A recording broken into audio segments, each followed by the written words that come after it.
In front of me is ZTE Blade A34, and today I would like to show you how you can clean storage.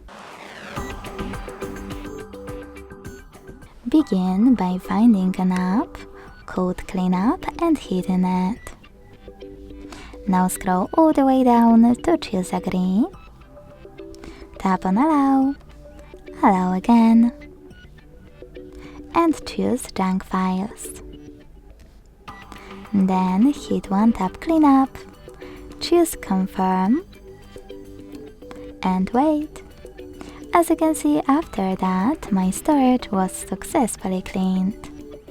Thanks so much for watching. If you enjoyed this video, leave a like, comment and subscribe. Bye!